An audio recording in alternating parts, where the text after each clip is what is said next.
Well, good morning, and it's wonderful to be starting a new series today, looking at the idea of how we are shaped to contribute and to fulfill God's kingdom purpose for your life and for our church.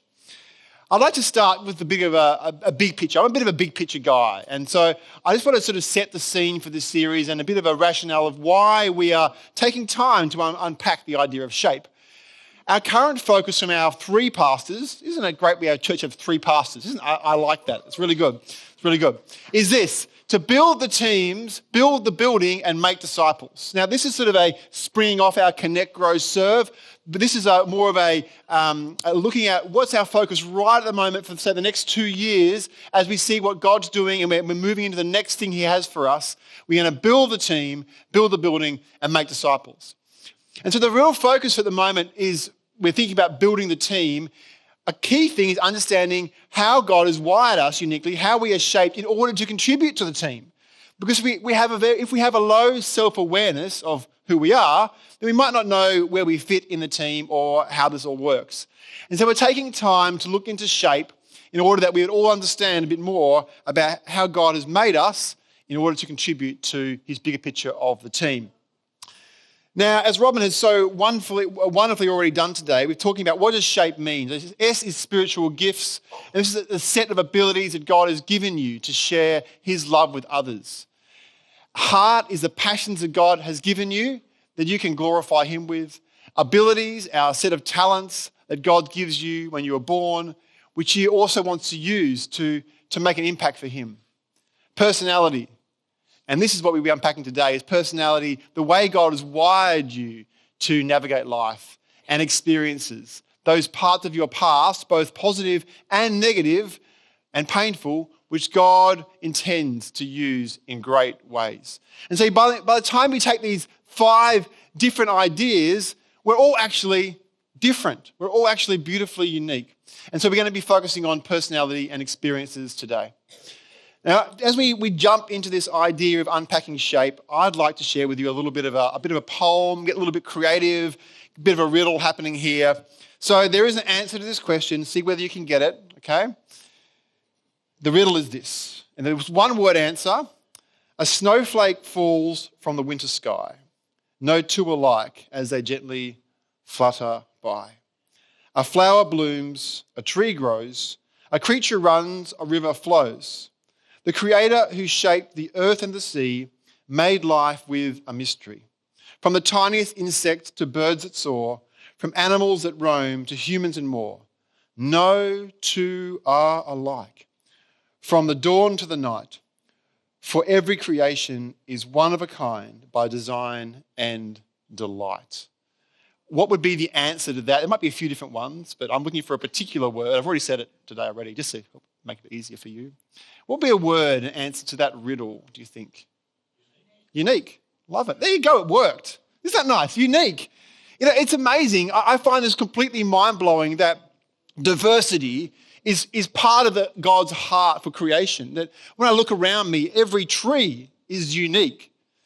Every bird, even every snowflake is unique. It's mind-boggling, and projecting that and going further on, humans made in the image of God, we are unique. There is a beauty and a majesty to us, which is captured in this verse, Ephesians 2:10. We are God's masterpiece. And the word here is almost a creative poem.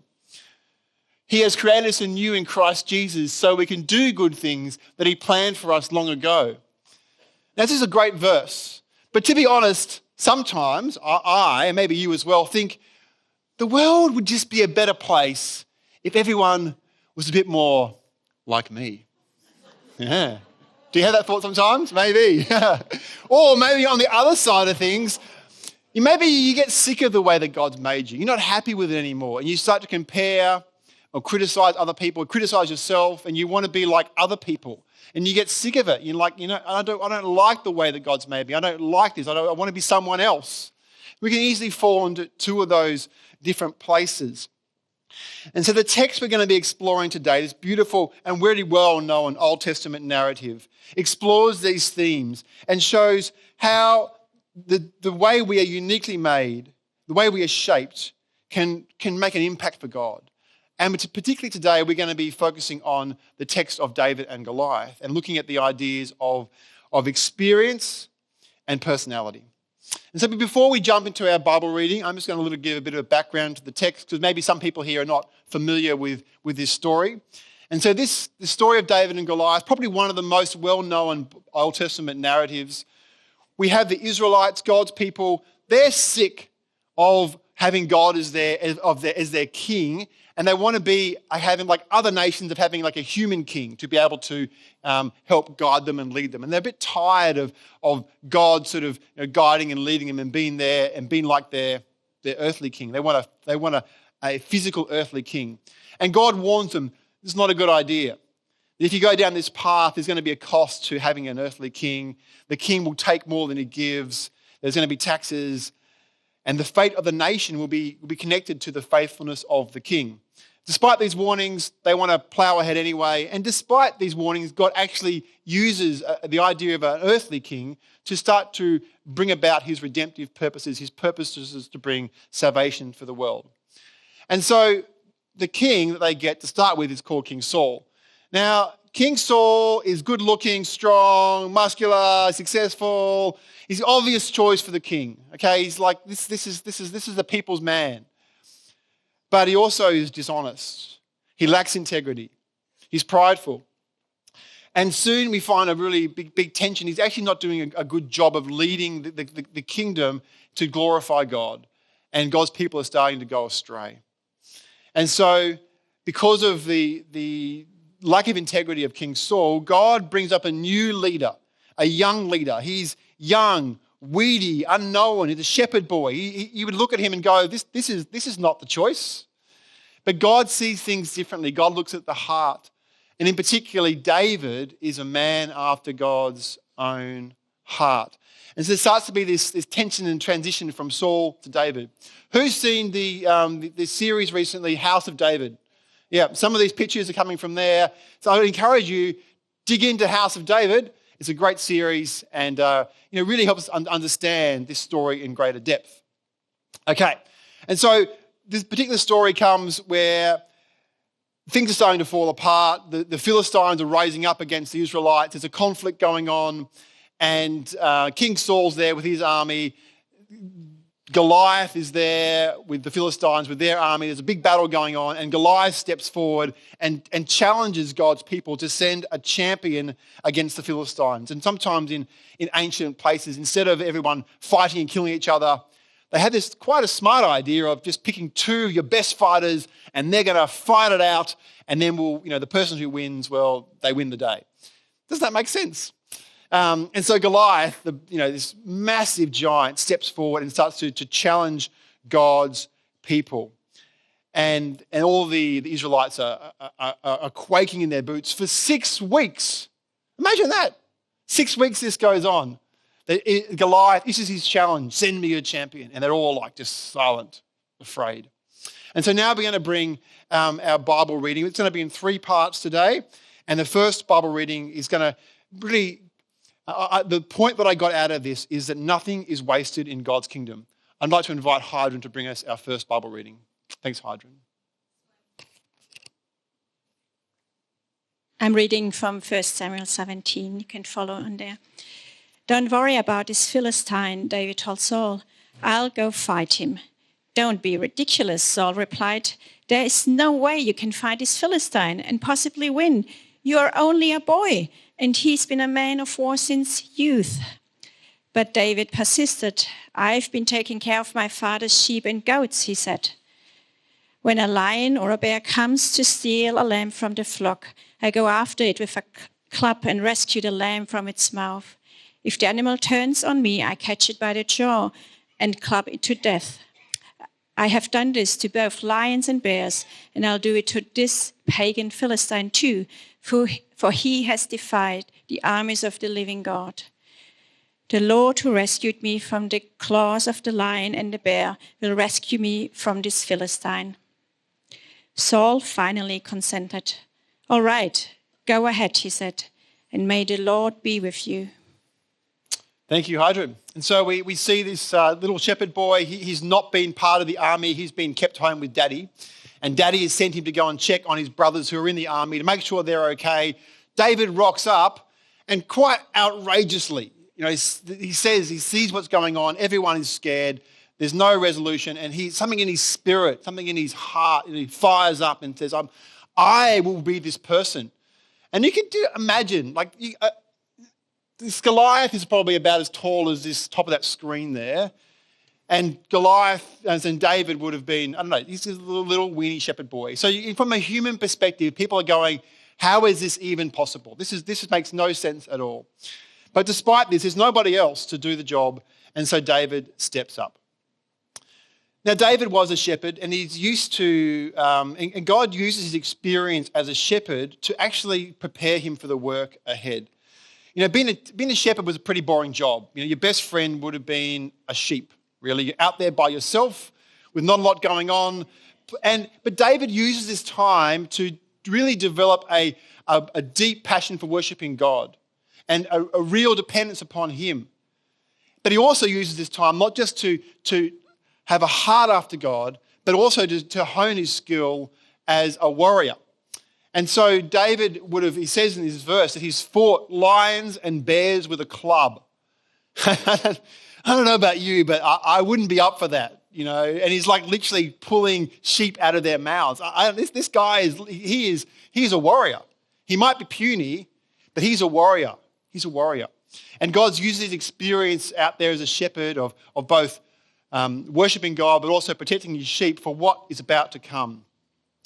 Now, but in particular, David was an expert using the sling. And the sling in ancient times was a powerful weapon. If you knew how to use a sling, I'll show you in a minute, from about 30 meters, from about here to just outside the church, you could be a deadly warrior with that. And so David has used his skill to hone his skill with a sling to prepare him for what's coming ahead. Here's a little picture of what a sling can do.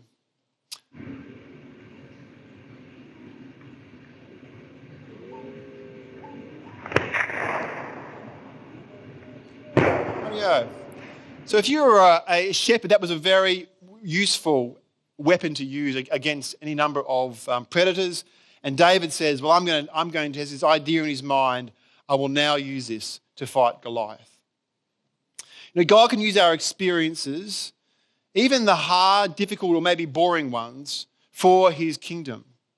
And God's been preparing David for his past experiences for what is about to come. Sometimes the greatest ministry or difference that we can make can come out of our greatest struggles. You get the sense that David's a bit discontent in his role as a shepherd, that his brothers are giving him a hard time and hassling him because he's just a puny little teenager who spends time with sheep. But that's preparing David for what is ahead. I'd like to share a story of a guy called John Baker, an ordinary man that God used in extraordinary ways. For many years, John battled an addiction with alcohol. It almost cost him his marriage, his family, and his life. But thankfully, John found a local church.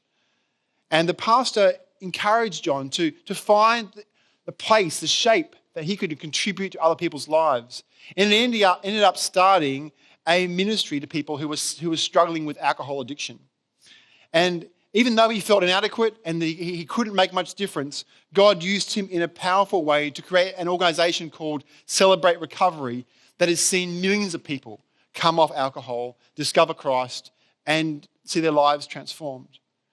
Friends, sometimes our greatest ministry comes out of our greatest struggles and challenges. Our greatest pain can be the opportunity for God's purpose to work. So, let's move on and look at how this applies to our lives. In your life, how has God given you experiences? How has God prepared you in the past for what he has in the future? Where are the places of pain that open up new opportunities in the future that God is using you? This can be, we see people who have got experience in art working down here. We see people who've got experience with music contributing in this area here. That's very obvious places. But in more profound ways, maybe you've had struggles. For example, one person, my mentor, he got divorced as a pastor. A very difficult journey. But now he ministers to people who are divorced. Yeah? He helps bring them hope. He helps them see purpose. He helps them see breakthrough and process what's going on in their lives. So your experiences can prepare you for what God has got ahead. Let's move on. Number 2, be yourself, everybody else is taken. Let's see our next Bible reading, please, from 1 Samuel 17. Then Saul gave David his own armor, a bronze helmet and a coat of mail. David put it on, strapped the sword over it, and took a step or two to see what it was like, for he had never worn such things before. I can't go in these, he protested to Saul. I'm not used to them. So David took them off again. He picked up 5 smooth stones from a stream and put them in his shepherd's bag. Then, armed only with his shepherd's staff and sling, he started across the valley to fight the Philistine.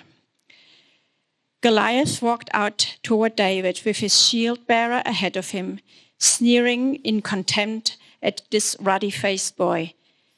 Am I a dog, he roared at David, that you come at me with a stick? And he cursed David by the names of his gods. Come over here and I'll give you flesh to the birds and wild animals, Goliath yelled. Okay, and so David tries on Saul's armor, and in a nice way, Saul's trying to protect him, but you can almost get this picture that it's obviously not going to fit.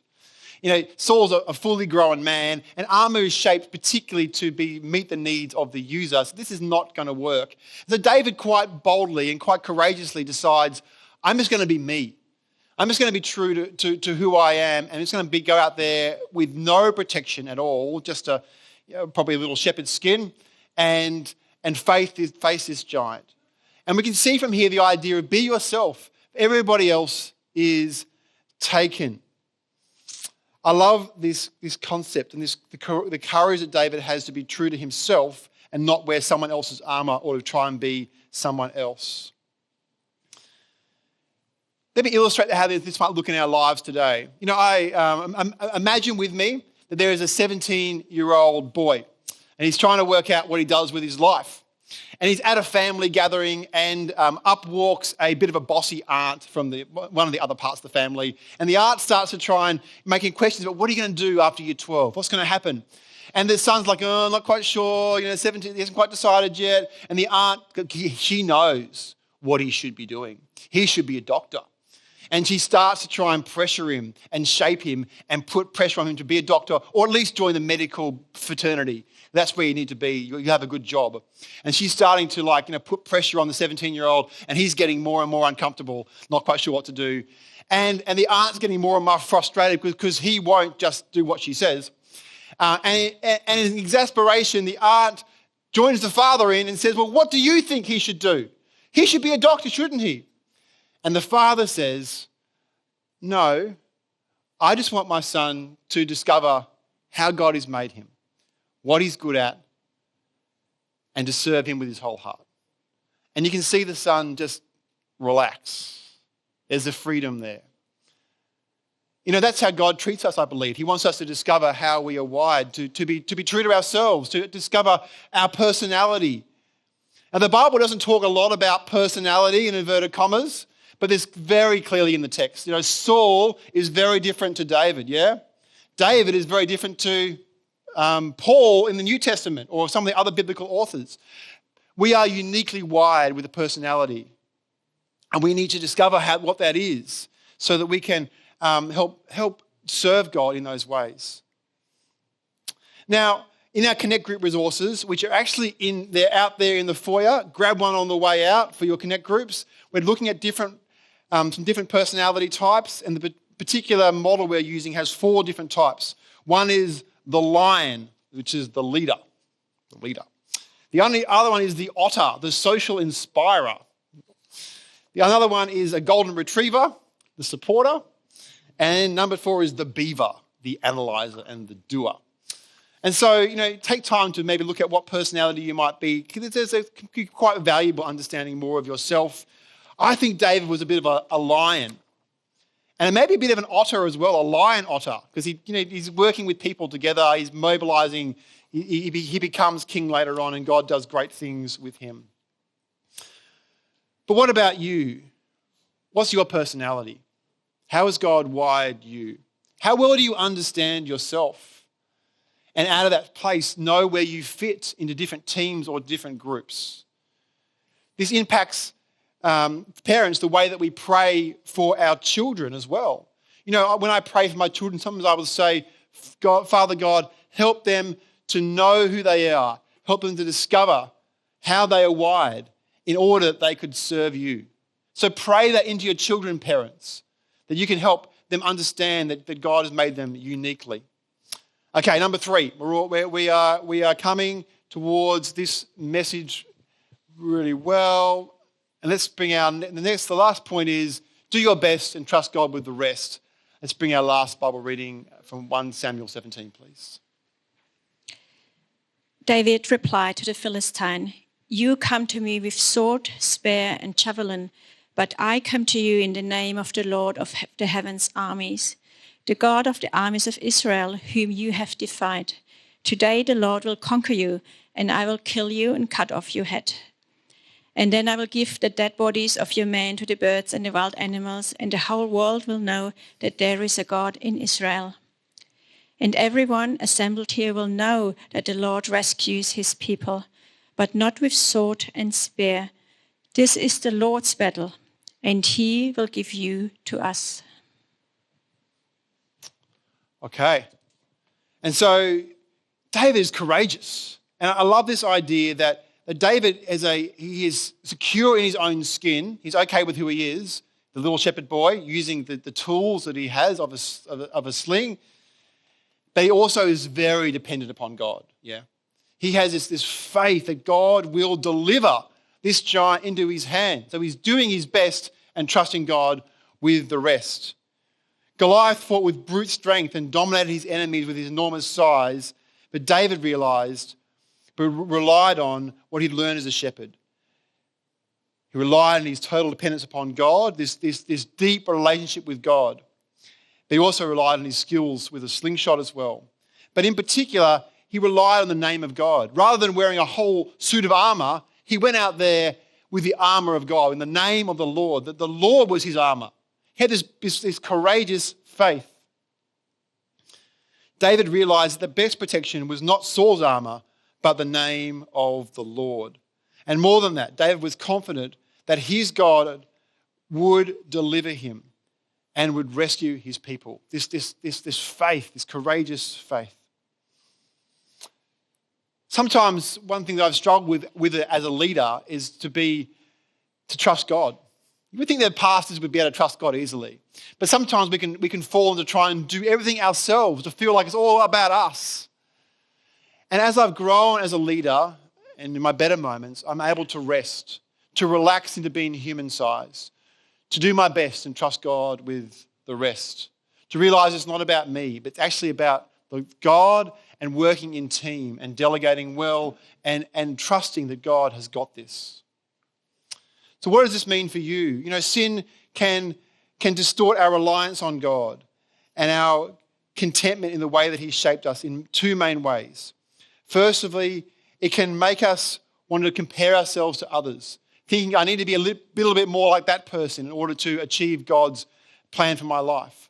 On the other hand, it can lead sometimes to arrogance, thinking that I just do it all my own way. It will be better. Everyone's just like me.